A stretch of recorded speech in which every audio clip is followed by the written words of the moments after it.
ஆண்டவராகிய இயேசு கிறிஸ்துவின் இனிய நாமத்தில் உங்களை வாழ்த்துகிறேன். வேதம் சொல்லுகிறது, மத்தேயு 8ஆம் அதிகாரம் 9வது வசனம், நான் அதிகாரத்திற்கு கீழ்ப்பட்டவனாயிருந்தும் எனக்கு கீழ்ப்பட்டிருக்கிற சேவகரும் உண்டு. நான் ஒருவனை போவென்றால் போகிறான், மற்றொருவனை வாவென்றால் வருகிறான், என் வேலைக்காரனை இதை செய்யென்றால் செய்கிறான் என்றான். என கண்பானவர்களே, 100க்கு அதிபதி சொன்ன ஒரு வார்த்தை. அவன் தன் நிலையை உணர்ந்து தேவனுடைய மேன்மையையும் உணர்ந்து சொன்ன ஒரு வார்த்தை. உருவாக்கப்பட்ட மனிதனாகிய ஒரு மனுஷன் அதிகாரத்திற்கு கீழ்ப்பட்டவன். அவன் என்ன அதிகாரத்திற்கு கீழ்ப்பட்டவன்? முதலாவது தேவனுடைய அதிகாரத்திற்கு கீழ்ப்பட்டவன். இரண்டாவது, அவன் மனுஷருக்கு தேவனால் கொடுக்கப்பட்ட உலக அதிகாரத்திற்கு கீழ்ப்பட்டவன். நாம் பரலோக அதிகாரத்திற்கு கீழ்ப்பட்டவர்கள். இரண்டாவது, தேவனால் உலகத்தில் இருக்கிற மனுஷனுக்கு கொடுக்கப்பட்ட அதிகாரத்திற்கு கீழ்ப்பட்டவர்கள். எந்த அதிகாரமும் தேவனாலே உண்டாயிருக்கிறது. பிள்ளைகளாகிய நீங்கள் பெற்றோரின் அதிகாரத்திற்கு கீழ்ப்பட்டவர்கள். தொழிலாளிகளாகிய நாம் மேலான அதிகாரிகளின் அதிகாரத்திற்கு கீழ்ப்பட்டவர்கள். அதிகாரிகள் தங்களுக்கு மேலான அதிகாரத்திற்கு கீழ்ப்பட்டவர்கள். தேசத்தின் தலைவர்கள் தேசத்தின் சட்டத்திற்கு கீழ்ப்பட்டவர்கள். எல்லாரும் தேவனுடைய அதிகாரத்திற்கு கீழ்ப்பட்டவர்கள்.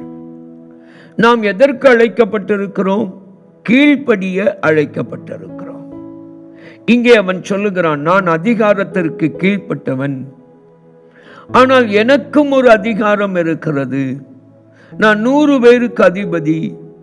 எனக்கு கீழ் இருக்கிற ஒவ்வொருவரும் அவர்கள் ஒருவனை போவென்றால் அவன் போகிறான், மற்றொருவனை வா என்றால் வருகிறான், இதை செய்யென்றால் ஒருவன் செய்கிறான் என்று சொல்லி எல்லா அதிகாரத்திற்கு மேற்பட்ட அதிகாரத்தை உடையவராகிய அதிகாரிகளின் மேலும் அதிகாரத்தை, அதிகாரத்தின் மேலும் அதிகாரத்தை உடையவராகிய தேவனுடைய அதிகாரம் எவ்வளவா இருக்கும்? மனிதனுடைய அதிகாரம் வரம்பிற்குட்பட்டது. தேவனுடைய அதிகாரம் வரம்பில்லாதது. அந்த வரம்பில்லாத தேவனுடைய அதிகாரத்தை புரிந்து கொண்டவனாய்தான் அவன் இங்கே இந்த வார்த்தையை சொல்லுகிறான். ஆகையினால் நீர் ஒரு வார்த்தை சொன்னால் போதும். நீர் வர வேண்டும் என்ற அவசியம் இல்லை. உம்முடைய அதிகாரமும் உம்முடைய வல்லமையும் அத்தனை அதிகமும் பராக்கிரமும் உள்ளது. உங்க வாழ்க்கையில தேவனுடைய அதிகாரத்தை இப்படி உணர்ந்து அதற்கு கீழ்ப்படிய ஒப்பு கொடுக்க, அர்ப்பணிக்க நீங்கள் கற்றிருக்கிறீர்களா? அந்த 100க்கு அதிபதி ஒரு புறவினத்தானாயிருந்தும் அதை அறிந்திருந்தான். இன்றைக்கு தேவனை அறிந்த விசுவாசிகளாகிய நாம் அநேக நேரங்களில் இதை அறியாமல் போய்விடுகிறோம். தேவனுடைய அதிகாரத்தை உணர்வோம். அவர் எல்லா அதிகாரத்திற்கும் மேற்பட்டவர் என்கிறதை உணர்ந்து, அவருக்கு கீழ் சகலமும் அடங்கி இருக்கிறது என்கிறதை உணர்ந்து தேவனுக்கு கீழ்ப்படிய கற்றுக்கொள்வோம். தேவனுடைய வல்லமையை விசுவாசிக்க கற்றுக்கொள்வோம். கர்த்தர் நம்மை ஆசீர்வதிப்பாராக.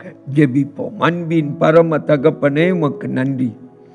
என்னோடும் எங்களோடும் பேசுகிறவர் ஆண்டவரே, எங்கள் ஒவ்வொருவரோடும் கூட பேசி அதிகாரத்திற்கு, பரம அதிகாரத்திற்கும் ஆண்டவரே இந்த பூமியில் உள்ள அதிகாரங்களுக்கும் கீழ்ப்படுகிற வாழ்க்கையை எங்களுக்கு தாரும்.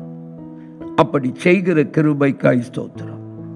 இயேசுவின் மூலம் வேண்டிக் கொள்கிறோம் பிதாவே. ஆமென், ஆமென். அன்பானவர்களே, உங்கள் ஜெப தேவைகளுக்கும் மேலதிக விவரங்களுக்கும் தொடர்பு கொள்ள வேண்டிய எங்கள் முகவரி: சகோதரர் பி. பொற்செல்வன் ஆசீர், கிருபையின் ஊழியங்கள், ஆபிரகாம் நகர், பெரிய நாயகபுரம், தூத்துக்குடி 628101.